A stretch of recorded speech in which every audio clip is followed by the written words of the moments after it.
Meet Claire, who grew up in a small flat in Singapore with her 5 older brothers. Today she's a co-founder of Banyan Tree, part of a group with 15,000 employees operating hotels and resorts in 26 countries. Claire shared the principal differences between Singapore and Hong Kong, the biggest challenges Singapore could face in the future, and what Westerners misunderstand about the Singaporean way of life. I'm Chernov, let's go! When people compare Singapore and Hong Kong to biggest rivals in the region, what's your takes on it? When people say, some people say, oh, Hong Kong is better, some people say Singapore is better.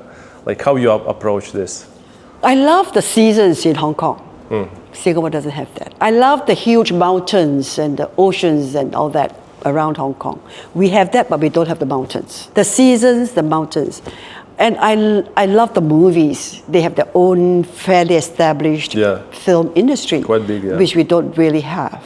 And we grew up actually with all the Hong Kong stars before we grew up with Singapore stars. Yeah, and I think there's the Cantonese food is a delight. So that's something wonderful. And there's the go-getting spirit in Hong Kong that I knew that I find very, very fascinating. And also that the homogenization of language. They all speak Cantonese.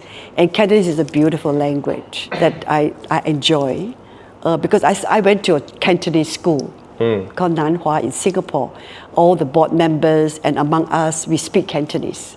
And I spoke Cantonese more than I spoke Hainanese. I'm a Hainanese.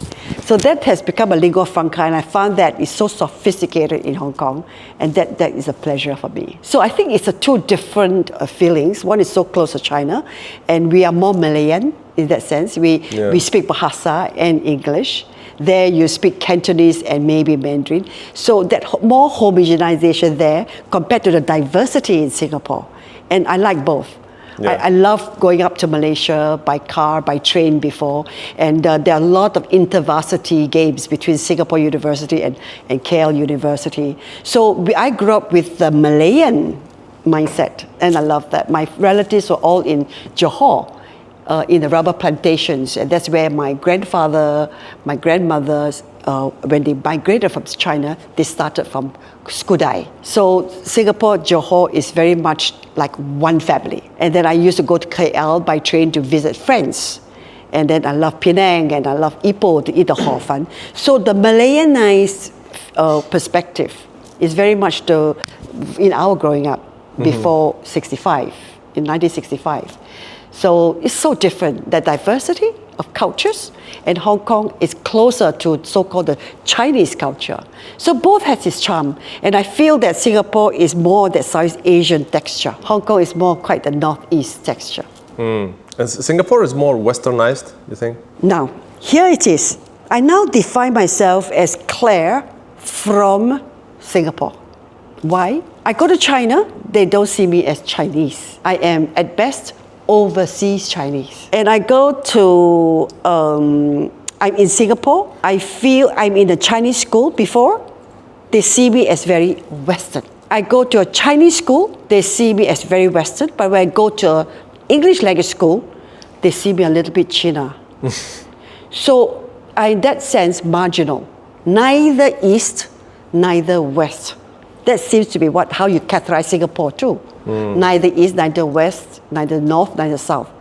But that's exactly where the potential is. You can be East, and you can be West, you can be North, you can be South, because there's no other city-state in the world where the 4 civilizations is concentrated in one island. So we have the potential to be able to take in all these civilizational influences and cultures and the best practices to recompose the Singaporean excellence. So the potential being East, the potential being West or North or South, all in Singapore defines Claire from Singapore. I have bits of all that to scale to excellence. So that potential is there. So I used to feel that we are neither East or West, it's like rojak. But now I don't see that anymore. I see the potential of taking the best from all these bits and to recompose a Singaporeanness that can scale all different and diverse cultures. And we can be the bridge and the interface for all these countries and all these cultures with one another. because of the way we are brought up. And our location allows that diversity and that aggregation and that synergy that we can cultivate. And that's, for me, exciting. And I hope the young will feel that challenge, will live up to that challenge by learning more of the languages of the region, by sharpening their own professionalism to offer to the market what we are good at, and to adopt that universal and global mindset to be of service to all. So we are a bridge, we are peacemakers, we are a builder for communities. So that's again, this is no longer a small kampong, this is the global kampong. Oh, I like it. What do you think the biggest challenges for Singapore within the next 10 years, let's say? One worry is the complacency of the young people that feels that they do not earn the living. We had to earn our degrees at that time. We had to fight for a university seat. Today, I think the young people had a lot of choices, but the competition is also very harsh. And because the competition is so competitive at the same time, and there's so many choices, they can be distracted. So my one worry is, where is the anchor in terms of what do they want in life? That sense of purpose, direction, and raison d'etre, and the cause of life, or purpose of life. I do worry, do they have it? Can they see it other than money, other than wealth creation? Do they see more than that? Do they feel that contentment about living well? And what does that mean? Do they think about having themselves to lead the life and not be provided for and being given so much? So that perseverance and that warrior mindset of earning your living and giving your best and going up and down with the vicissitudes of life and yet able to overcome them all, the resilience. I have a little concern about that capacity because I think we have done so well, and I cannot blame them. All the more we have to be conscious about it, and then we have to think about how to let them through, thinking that this is not going to be always the case, and therefore do they have the capacity to fight back? That's my biggest concern. And with all the other countries around us emerged and do better and evolving towards a more sophisticated state, being a late developer, they short-circuited a lot of what we have done years to get to. They short-circuited and they do it better and faster. Would that be a threat to us? Whether it's the ports, the airports, and the manufacturing sector, the business sector, the banking sector. All these are questions that we need to always look at. But I feel there's one area we have a long play, and that is the whole professionalism, the way we do things, the systems, the legal structure, the structures and the processes we have developed to manage business, governance, etc. There have been years of training, and that's, I feel that we are still above the others. But we cannot be complacent that this will be able to thrive, because I think when we become so much a Singapore Inc. way, we forget about the diversity of the cultures around us. So that's my concern, that dilution of empathy and understanding of the regions around us made us therefore arrogant and disconnected. If we can exercise more empathy and then apply more cultural and political understanding of the region around us, together with a professionalism of our management practices, we will be great. That's, for me, is going from good to great.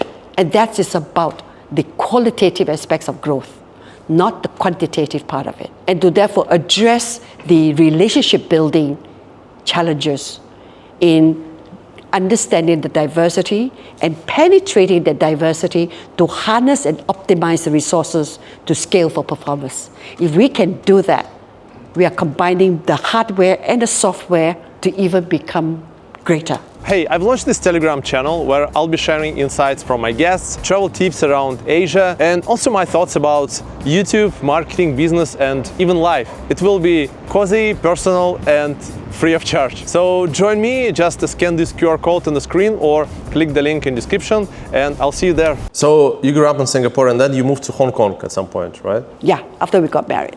After you got married. So was it a big difference back then between Singapore and Hong Kong? Yeah, Singapore, we are on an island. And every morning I have to get up at 5:50 to take that ferry to get to Hong Kong Island. And that time was a slow boat of 50 minutes. And from Hong Kong, I had to take number 4 bus, another 40 minutes to get to Bok Fu Lam, to the university. And I was teaching and doing my research. KP was a journalist. So that daily 3 hours ride from home to work and work to home, it's become a routine. And 3 hours a day is quite a lot of time. Oh, yeah. So when I get back to Singapore, and then the people are complaining about the traffic, and I'm having to work, and all that took only 25 minutes to 30 minutes, they were complaining. I looked at them and said, my God, we were spoiled. So definitely different. But the island experience in Hong Kong, I think is the genesis for KP and myself on what it's like on an island paradise. There were no cars, no road, vegetable farms, mountains, and the ocean around you.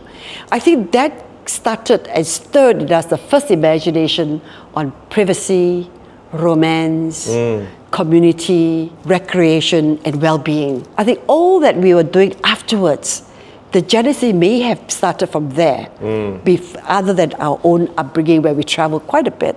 But the 4 years in Hong Kong, the ferry ride, the talking with the aunties and uncles who are the farmers. And for me, I was working in a factory. I was working in Kwun Tong, with a group of young girls sewing Levi's pants. And doing soldering for all the motherboard of the computers. That again gave me a sense of the meaning of work, and more important, the importance of self-dignity at work. So Hong Kong for me was really an experience in nurturing certain consciousness in me about empowerment, about sustainability, about what life can be. Because living on Lama at the Banyan Cove highlighted the importance of water, oceans, the importance of privacy, and the significance of community. You lived for some time in the West as well, right? I live in Paris, yes. Yeah, you lived in Paris, you studied there. What's your takes on like the East and West now? Like some people say, oh, East is the future, West is declining, probably exaggeration. Like it might be more nuanced. What's your takes on the East versus West now? I think 2 levels. One, this whole dichotomy about what is East and what is West, and whether one is more superior, the other one is not. One has got wisdom, the other one has got intelligence. These are all labels. I really do not like stereotypes. I go on the big H, humanity. I think we are all Homo sapiens for the good of humanity. Nationalism, border politics, country ideologies all come in. But these are men-defined. The universal Homo sapien, what we like as people, you go to every country, it's the same. They need to be fed. They need security and shelter. They want a good life. They care for the young, and they want a job, and they want a future. So we have certain fundamental needs. It's the same. What is East and what is West, I feel, are manifests of the way we do things. But what is deep inside what we want as Homo sapiens is universal. So if we can understand that and see all the way we are, the way we dress, the way we talk, whether we shake hands or whether we do the Kung Fu style, it's manifest of the culture. But it's more important that we feel for what is the purpose and meaning of this life, and what is the respect we need cross-culturally. If we can do that, we already cross the boundaries of East, West, North, South, red, white, yellow, etc. But I know I'm talking in a very idealistic term, and people will say that it's so Pollyannic. But if you don't have the fundamental spirit of that oneness of humanity, then competition, antagonism, conflict will arise. But if you have, and you start off with the respect and acceptance, followed by empathy and cultivation of the diversity, you have a fair chance of reaching a certain common core for humanity. And that's the common core that I work on. And that common core for me is about generally sustainability to save the planet, community building, to find that common core amidst the diversity. So we work with the differences, not despite. And the differences do not scare me because the differences, I love the diversity, but I find that common core. So corporations and businesses have that opportunity to create through the way they manage that common core of good values. Yeah, like absolutely agree. Ideally, yes, but feels like the world now is kind of going to the opposite direction. Yep. It was like more globalized before, now it's separated, like being separated. The second point I want to make about this East and West thing, I feel that when I do GPT now and ask questions and get the responses, I find a set of responses in some of the text. I ask, where does it come from? Who originates this data? Where is the data feed? Do I have the data feed from China? Yes, I can get this through a Chinese platform because I read it, but many don't read the Chinese feed. Do I have any Southeast Asian feed? There must be, whether it's in Tamil or it's in Laotian or in Vietnamese, but we don't get it because it's not translated. And it takes time to translate it and we don't know it. So I feel that our data feed is one-sided from the West. So the whole mindset modeling of what is right or wrong, what is good or bad, what is better and what is greater and what is defined, is all originating from the West, called the Western feed. That has to change. The China, the Southeast Asian, the Asian, that European, the feed has to come in a way that we can all access to and read and understand. And we have to take confidence in also relying on this data feed to compose a judgment. That is, something KP and I have been talking about called the civilizational resetting. We have to reset the criteria defining what is right or wrong, good or bad. What are the commandments? What is called the best? Is there another way? Is there an alternative? Is there another option? We may not have the absolute answer, but if we have to start asking the questions and have confidence in getting the data feed elsewhere, locally, from our corporations, from our own experiences, write about it, to be confident the way we were, the way we are, and how we have succeeded can become the sources of data for the West.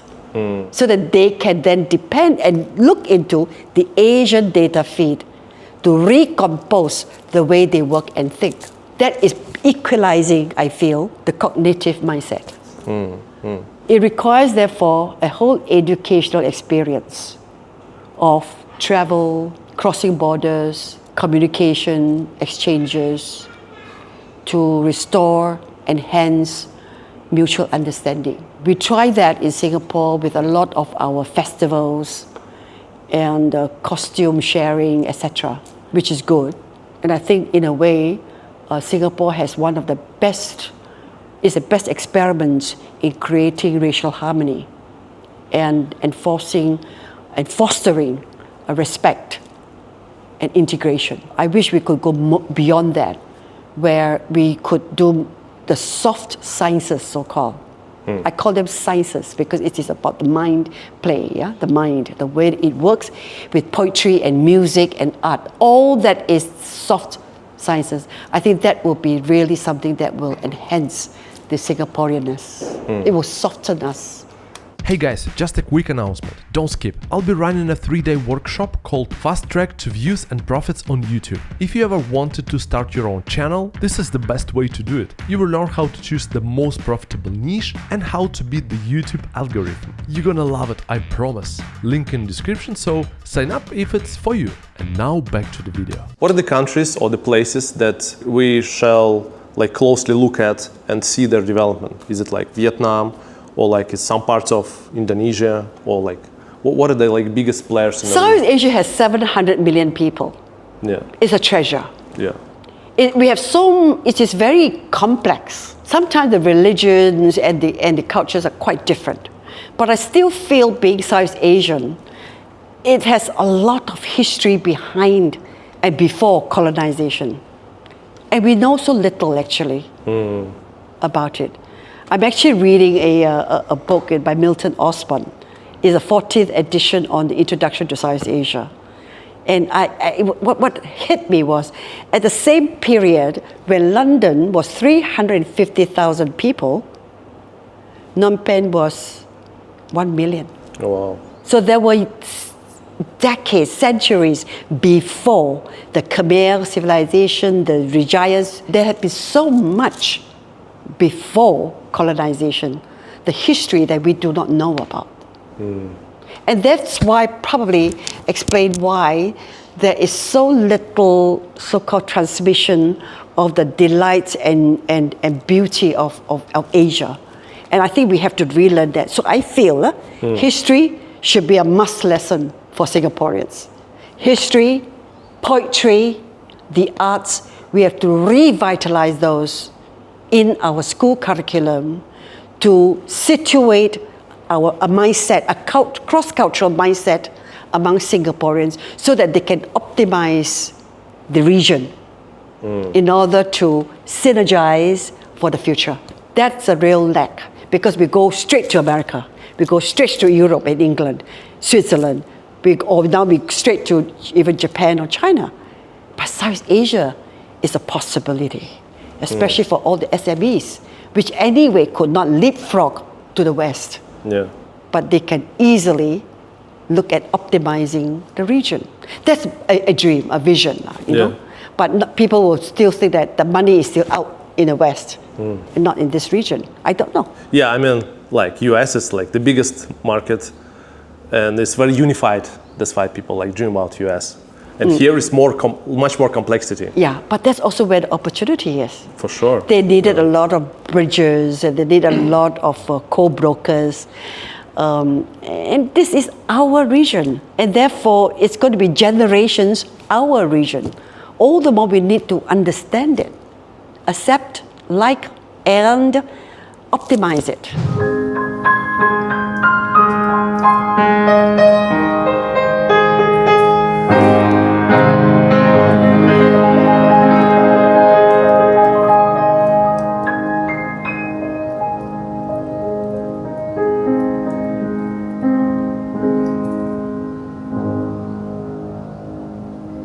Wow, this is very cool.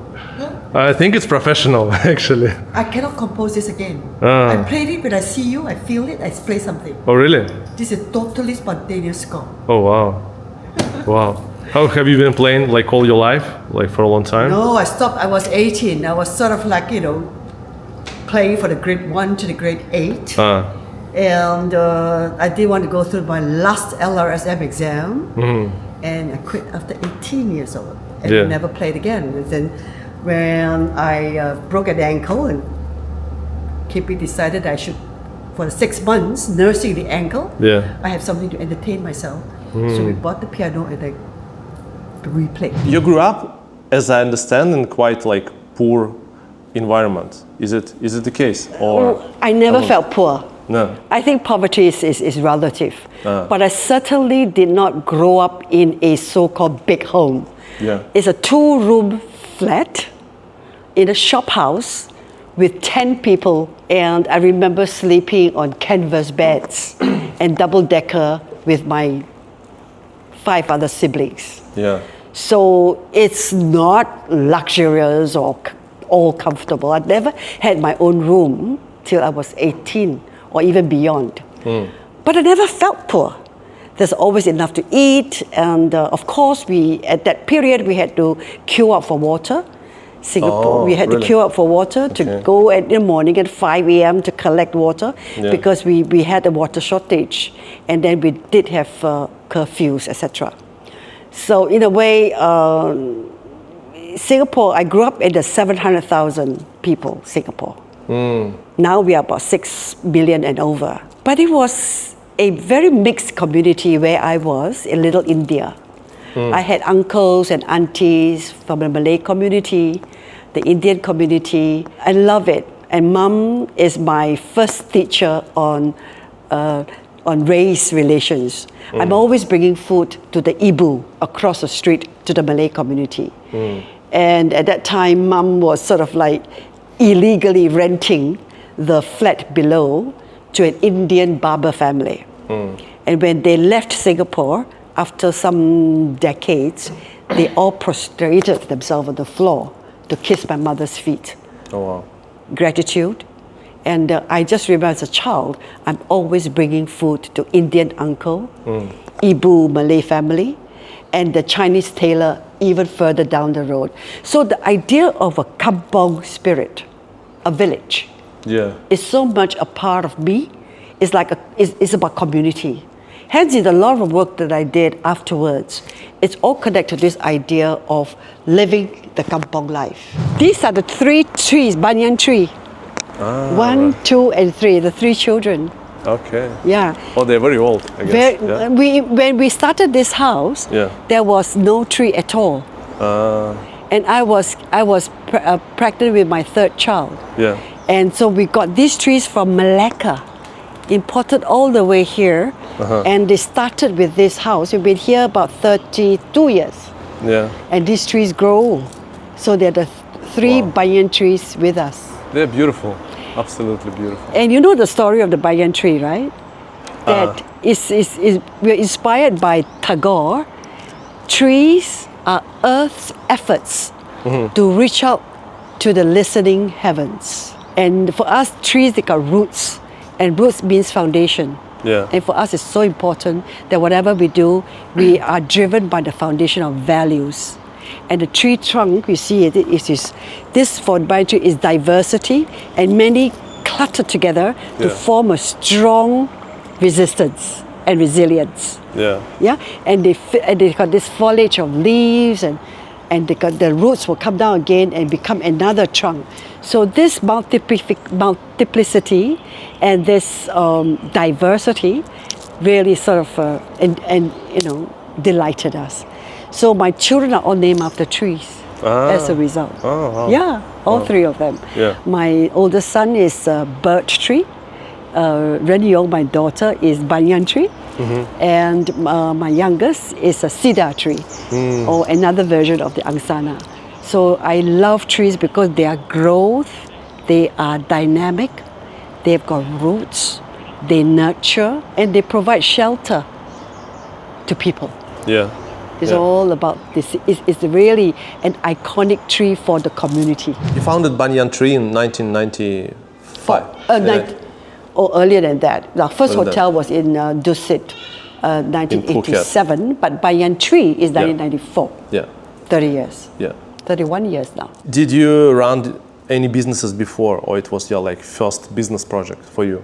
I was teaching in the University of Hong Kong as well as Singapore.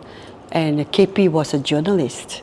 So we didn't so-called run businesses in that sense. Yeah.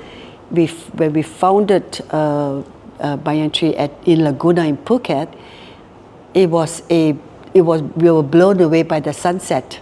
We wanted a place for the weekend where we can take a flight to easily and then able to come back on a Monday to work. It's just like people in America or in Europe, it's a weekend home. Yeah. So I thought we'll have something that is the weekend we can get out of Singapore and come back on Monday. And we founded the closest place, 1.5 hours away, Phuket. Yeah. And a beautiful sunset and the stretches of beach. This is the place. No winter, no clear monsoon, rain, yes, but it's the pearl of Asia.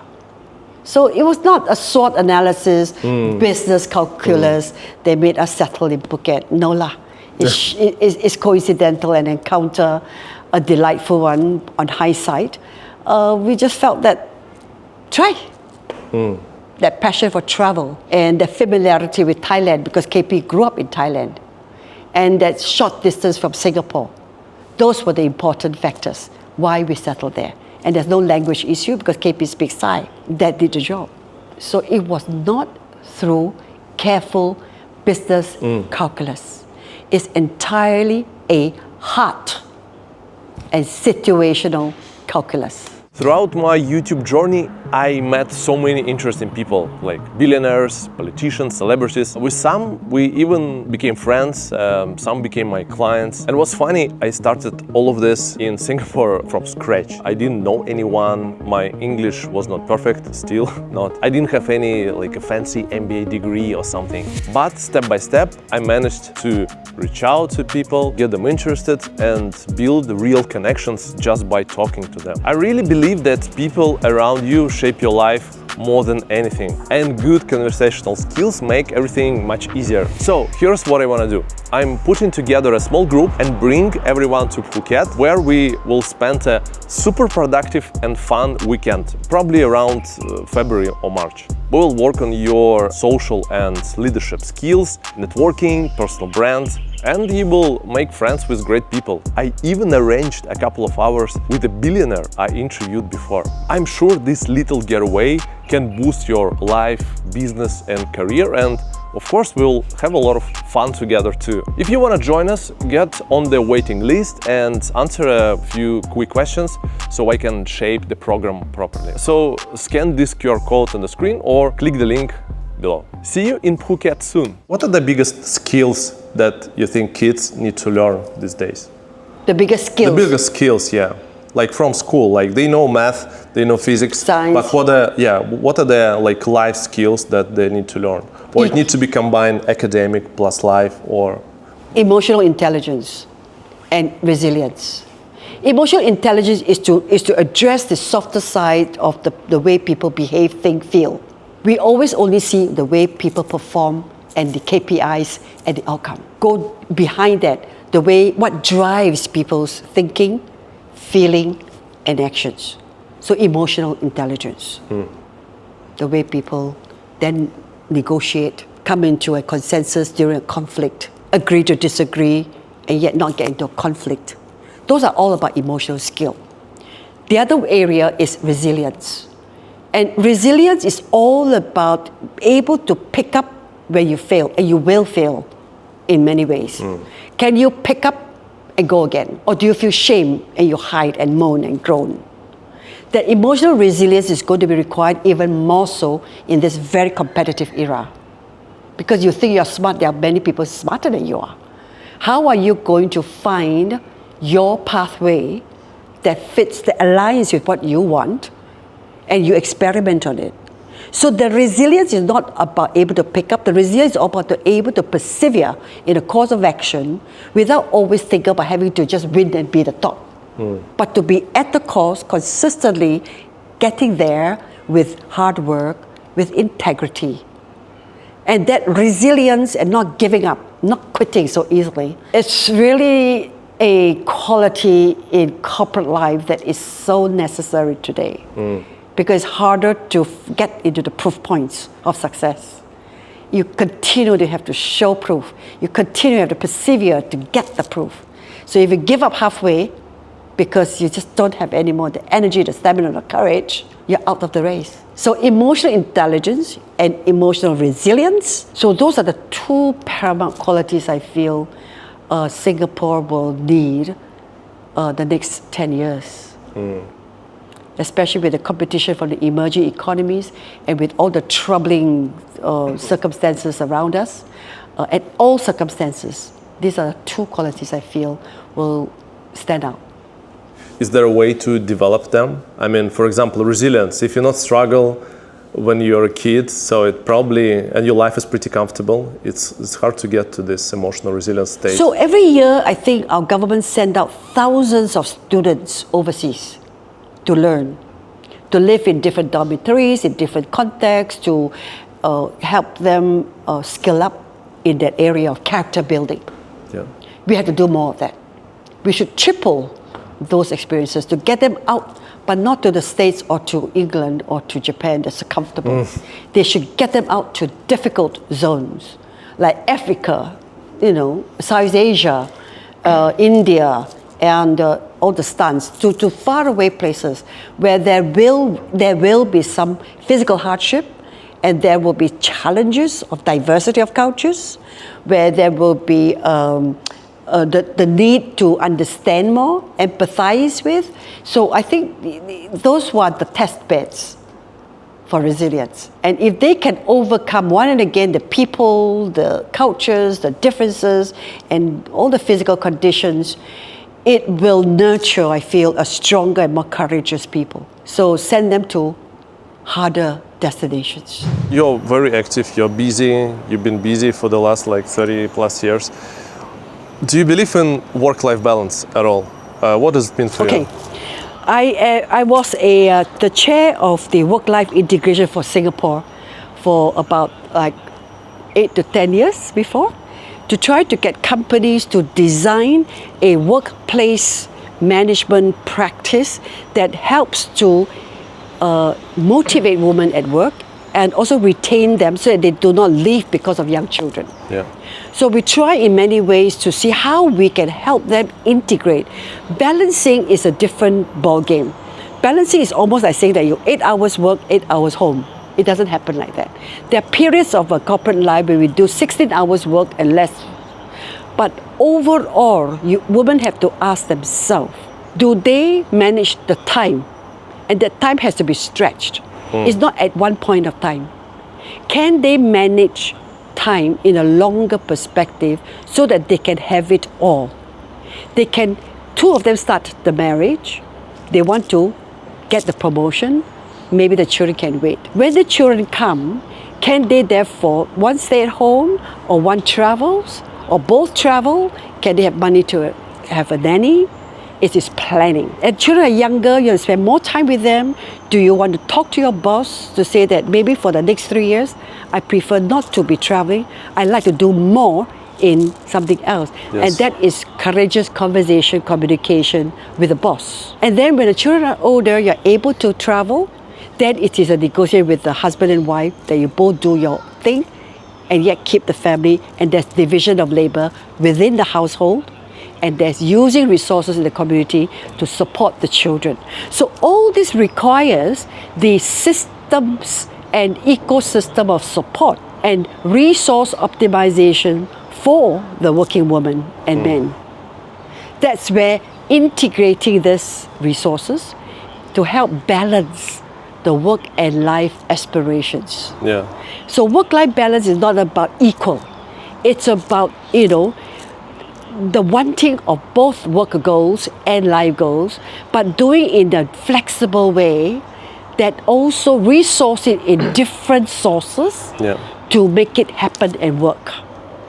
And that requires the effort of government, parents, couples, husband and wife, and older children to support what I will call a work-life integration household strategy. It should not be just a woman's work to do the house. It should be the older children who can do the laundry. It could be an older girl can go and do the supermarketing. It will be the husband doing the laundry. Everyone does a little bit of a household task. Therefore, it is a household strategy. The same way we do corporate strategy, there should be a household strategy. And it should be engaging all and not leave it to just the mother or the wife. Yeah. Shall this strategy be written in some kind of form, or it's more like your alignments with your, let's say, husband or wife? It's a lot of talking together. You select a spouse that thinks like that in the first place, and then when it is formed, there should be a lot more of discussion together about how you can create the division of work. I think it has to be a buy-in by both sides. And I would encourage all young women before you get married to settle this score first, to make sure that he understands that a family is the effort and contribution of all members in the family. What's the biggest lessons that you learned through these years of doing business, or maybe some insights that you can share? What are the main, three main principles how to build successful business? You have to do what you like, and you have to do it with people you like to sustain. Sustainability, people think it's all about climate.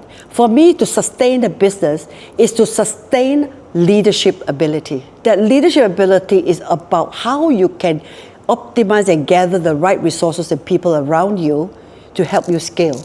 So doing what you like, working with people that you like, and able to foster that leadership mindset to persevere, to endure with you. That I feel is that team leadership. I don't feel charisma or individual leadership is critical to all. I think team leadership is even more cogent in today's world. You can have a leader that lead, but if he doesn't have the tribe to follow, it will fail. So the second principle is team leadership, is collective wisdom, is diversity management, because the more inputs you get, the less mistakes you will make. Or it lessens that margin of mistakes. Yeah. Because you get inputs. You may still make the mistakes, but it's a collective mistakes, you overcome that together. But more and more now, I think as we move on, I really do think that, corporate teams must engage in courageous conversations, especially in the Asian context, where we are seen but not heard. Part of the whole cultural upbringing. So corporates don't speak up. They let the leaders speak and lead and do it all and command. That culture must be intervened, and we must nurture a more courageous teamwork where people speak up to gather the information. Third principle, do it. Just do it. Rhetorics and dreams and visions motivate, but execution, performance, and measurable to deliver and measure your output, critical. Talk less, do more, and when you do, deliver, measure that, and evaluate. All these are, each component is a hard exercise.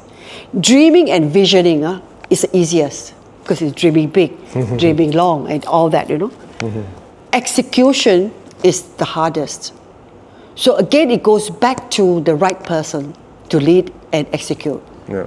And when they execute, that they can monitor, they supervise, they monitor, they deliver, and they measure, then evaluate.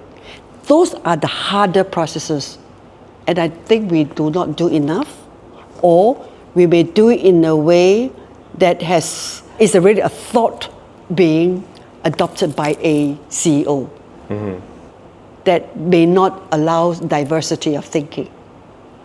So that processes of that principle of diversity management, courageous conversations, and getting inputs surely is a process that we need to continually nurture, cultivate in an Asian context.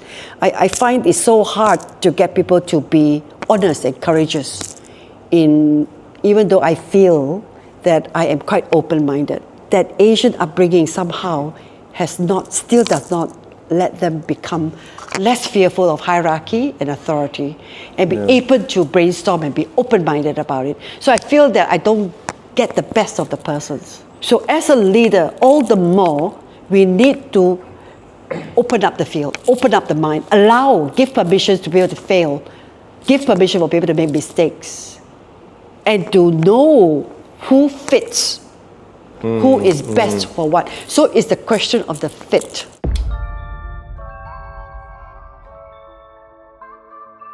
If you want to invest in US, Hong Kong and Singapore stocks without extra fees, there is a platform that might be helpful, and it's called Longbridge. With the AI-driven brokerage, you don't need separate accounts for different markets. Just use one multi-currency account. And about the fees, Longbridge offers lifetime zero commission for Hong Kong, US and Singapore stock trades, and new users can get up to 100 zero platform fee trades per market every month. If you want to check it out, use my link and get up to 1,318 Sing dollars in rewards, including an exclusive $18 bonus. Read the full details in the description. And please remember, when choosing any investment platform, make sure you review everything carefully and understand where your money is going before you invest. Doing business with your husband, was it difficult for you?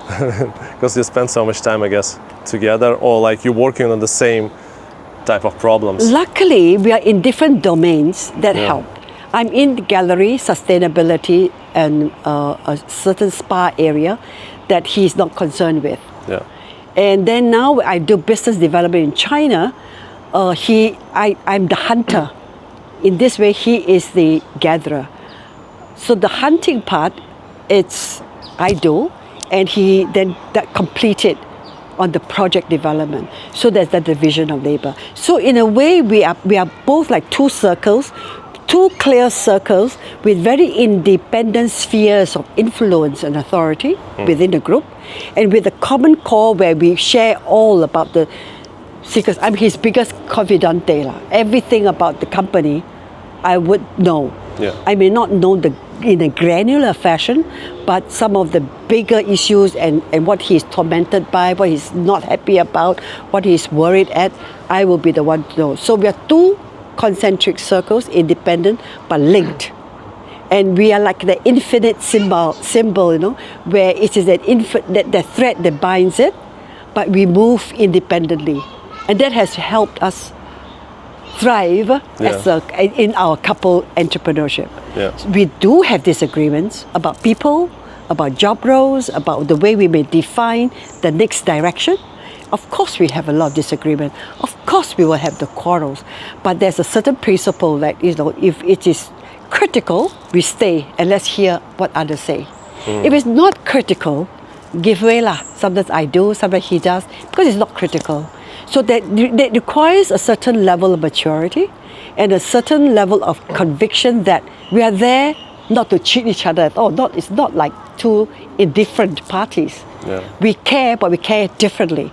As long as we recognize that, then it helps you to move to the next step. But giving way is very different from giving in. Giving in that you surrender all.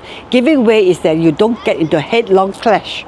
You sometimes just walk away. You sometimes just leave it for a while. Sometimes you just say it doesn't really matter. But now we actually have a family council. Okay. The family council is started a few years now, where all the five of us, the three children and two of us, will discuss all matters that related to the family, whether it is the wealth bit or the holiday bit or the wish list bit. We all have it on the agenda. We set the agenda and we meet at least once every 2 months, and then different rotational chairmanship. We minute it and it's all transparent. So anything happens to us tomorrow, the children can take over. And they know where is everything, and they know what matters, and there's no secrets. It's transparent. So we have this family council, and they also have the Ren council. That means the three siblings, the three children themselves will meet among themselves before they come to the family council, where they discuss with the parents. And the Rens versus the parents, the old and the young, is intergenerational. It's very healthy to us see the way they connect and relate, so that we can point out any possible conflict, and they will get used to us being there to able to speak up whatever that concerns them. I think this is the family business culture that we hope to cultivate, so that there be no surprises if we do leave the scene. Yeah. That's very advanced, I would say. So I now counsel most family businesses to do just that. I say it need not be so formalistic. They should just gather a lunch or meal. If it's the uncle they are working for, not the father, then have a meeting with the uncle. Call it a family council, and not be their own family council. It's still a family council or clan council, whatever council. But the objective is to create conversations of a safe and open environment for the younger generations to dare to voice their concerns, their worries, and their feelings of inadequacy. And it is for the older people to understand that and guide and direct them. So guidance is surely something we need to do in intergenerational transmission. And we don't often do that. We either award or penalize, because we only look at outcome. We are not looking at process management and process nurture. That requires mentorship, patience, love, and honesty. And of course, courage. That mutually they can tell each other that, oh, I'm no good at that. You learn. I'm really no good at that. Okay, we find something else. I'm okay, but I'm not sure how. Let me show you. I want to do this, but I really feel that I'm not good at it. We try. Let's see. Show it, and you take them forward. So guidance has become, I feel, a very important corporate tool to scale performance. And we don't do that enough. What's the happiest moment in your life? When I'm able to sit down and have a good chat with people from different parts of the world that is safe, with a hot cup of good coffee and my favorite cookie, that's the moment. I'm very much a person of the moment. I collect moments when I travel or when I'm home or when I'm elsewhere. The moments that build up that feeling of life. It could be a moment with an old person, it could be a moment in the street with a vendor. Those are the real moments. This moment with you is a conversation that is real, that I hope it sparked and some imagination on your side, and it creates the delight in me by conversing that I found my voice. So this moment is real for me. And I feel that the more wholesome moments are, constructive as they are, and even productive perhaps, it is the trigger and the spin-off of the next action to become. So this multiply effect, whatever that is shared with us, between us this hour, it can spin off to the next line of action or thought process. For me, is the fruit of the conversation, of this engagement. So if you take each moment this way and not dwell on the past and then worry about the future, but you see how each moment could be constructive to create the next moment of productivity, that's evolution, that's improvement. Is there a tool, a way how to learn, to be present in the moment, to feel this moment? I don't know, meditation, or because it's difficult. People worry about the future. People think about the past. You do not worry about the future, but I'm saying that you put aside the future concerns, park it. You put aside your past, which you cannot just shake off, right? You park it. You seize this moment. I'm looking at you in your eyes. I'm listening to you as you to me. We take this moment to say, what am I saying about myself to you? What am I hearing from you to me? What is the new insight I get that help me rethink, or vice versa? That's what I meant about take this moment. It's all about listening. The listening moment is the most difficult and most at least done, even in the corporate world. People talk, they don't listen. They hear, but they don't listen. So the listening skill can be nurtured. There are ways to, you pause, you stay silent, you focus, pay attention, and listen, and you will learn so much more. I was in many years ago, I taught in the police academy. And that time, I was given the job of designing workshops on rape, sexual harassment, and domestic violence. And here I was, Claire Chiang, long hair, long skirt with boots. And then I went into the police academy, all the 300 men in blue. And I did my, I thought, fantastic lecture about domestic violence, male-female, conflict, etc., etc. A police constable, a female police constable, came to me, very courageously told me, Miss Chiang, you are good at your work, but you are totally ineffective. For someone my age at that time in the 40s, a NMP nominated member of parliament, thinking that I am quite good, to be told by a young woman constable I was ineffective. It was a bit of a shock, a little bit of letdown, a bit of a losing face. I took to heart. I said, what do you mean? And she was very kind. She said, you were looking directly in the eyes of the police, which to police training is an invite to fight. It's too fierce. You should be looking at the third eye. And he said, you are too close physically in the classroom. You should stand further away so that they feel intimidated. They feel intimidated. You gesticulate too much, because for the police, when you put out your hand, they defend. So I gesticulate, and therefore they were intimidated. And your pitch was fierce. You have to moderate it 2 pitch down, the tone. And you were walking towards them when you say something that was so directed that they got scared of. So all the time they're reacting to you, not to what you say. That was the best feedback I've gotten from a young woman constable. I'm eternally grateful. And then the next lesson I went, I was very conscious. I look at the third eye. I smile a bit more. I moderate my voice pitch. I don't use my hand gestures. And I safeguard my distance. And I can feel the energy that's more positive. I want to share something important. Over the years, I've learned that my biggest value in life is people. All the big breakthroughs I've had happened thanks to others. And this channel was built with you through your comments, likes, and even dislikes. You created it with me. I'll never forget when I was hit with the wave of hate like last year, and hundreds of you defended me in the comments.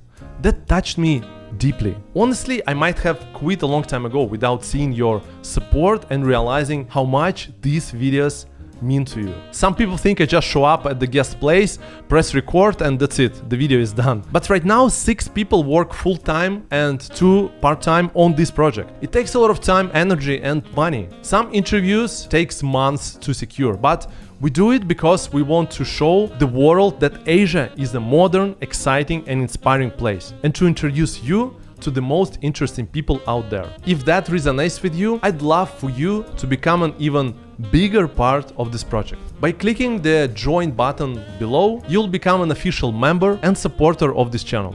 You'll get a special badge. I'll see your comments first, and you will know that you are helping us keep this going. Big hug to each of you. Thank you so much for your support. And honestly, you are the best YouTube community I could ever dream of.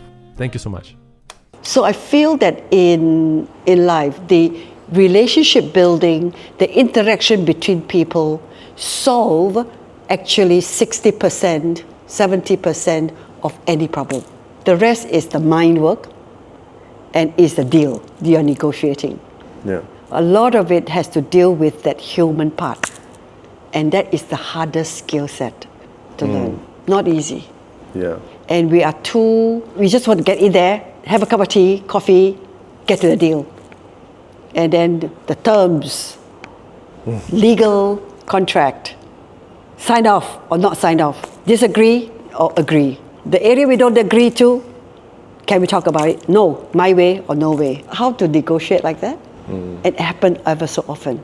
But some will say, this is the way. So I'm now asking a new question.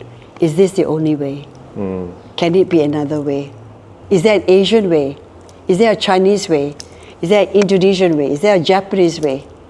We have to ask all these questions and not adopt a Western way, so-called, of the way it has to be only this way. So that's the difficult part. That's something that we never were taught in school, right? These are all that we learned while working on it and getting and failing in it. And we lose deals. I lost so many deals. Partly, a lot of that is because we do not want to compromise on certain principles. Those are obviously no. But many deals we lost also because we weren't able to smoothen the whole relationship building. That, I feel, is something to mature and to learn. Claire, you are 75. Yes. Okay, first you look super young. I wouldn't ever say that you are 75. That's the first one. Second one, how does it feel to be 75? I feel very blessed that at 75, I'm traveling. I've got 3 good children, 2 married, one on the way in even perfecting his career. I've got 5 lovely grandchildren. So I feel blessed. And I'm in good health. It is really another blessing. And I'm still traveling. I'm still doing business development. I still have something that I focus on. I still feel the importance of stewarding and mentoring the younger people And I love the generations of people that I'm still traveling with. I'm organizing livecations. And this last trip, I brought 300 Singaporeans to China. I had 7 generations with me. Oldest at 84 and the youngest at 1 year old. Wow. And yet we were like a kampong in that hotel because we had the hotel all to ourselves. And that was a wonderful feeling. So I feel that age is a number. What matters is the way you think, the way you feel, the way you can act, and the way you connect. And I feel sometimes no difference from being 24 or 40 or whatever. I don't feel yet that age burden until someone comes and say that, hi Pawpaw, means grandmother, or hi auntie, which is like, older sister. Then because they are my children's friends. Yeah. But personally, I sometimes feel that the 40-something that I'm with seems older than me in terms of the spirit. Yeah. So I think it has a lot to do with that openness to always curious about and wanting to learn something new, something different. That learning practice actually comes from my father, who at the age of 70 is still trying to pass his accountancy degree by himself, reading and learning and taking exams by himself. So I think in my family, wanting to learn is a big plus. And that has to today, I'm still reading, writing, learning, and that curiosity and the imagination to do something else, something different. It's always something that enlivened me. And maybe that's one thing that keeps me young. And I tell you, having a child at 43 is a seismic transformation of your body, and maybe that gives me that uplift. Yeah, a boost of energy. So I will tell women, don't fear if you're in a good health condition to have a child at 40-something. Are you afraid of death, of the concept, that mortality concept, that is the end? I feel and the urgency of time now. I feel there's so much I want to do. All these things I want to write about and share and talk about. I feel the urgency of time. Do I have the time enough to do all that? Do I have enough time to complete all that? Then I say to myself, I've done already so much, and whatever I've done, the critical things that I wanted is done. What's the hurry? What's the worry?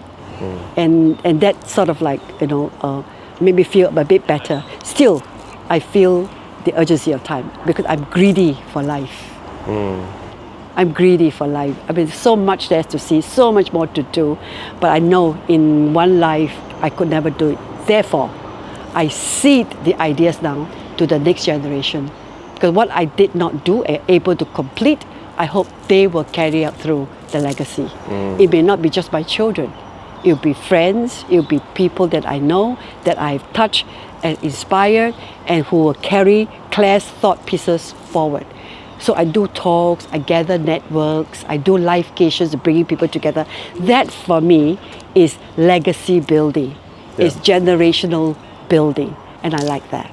Yeah, and to some extent it's how you achieve mortality, actually. Yes. Yeah, through other people. Absolutely. Yeah. That's why I said, parents never die. My parents lived through me in the way I express my life. Yeah. In the same way, I, Claire, will not die, physically yes, but the spirit and the feelings and the thought pieces of Claire will be amplified by the hundreds that have been in touch with me, and they will carry that forward. And I like that. What's the meaning of life for you? For me, it's as simple as being alive is good, and leading a good life, the way you defined it, is even better. And that definition is all about answering this simple question: what is enough for you, for Claire, to lead self-agency, a good life? Define it. So for me, life is self-agency, me taking action in a responsible way, and me defining my composition, what that good life is. If you're able to align all this, what is enough for me to lead a good life? I am in alignment. My way I think, the way I feel, and the way I act, I am whole. That's life.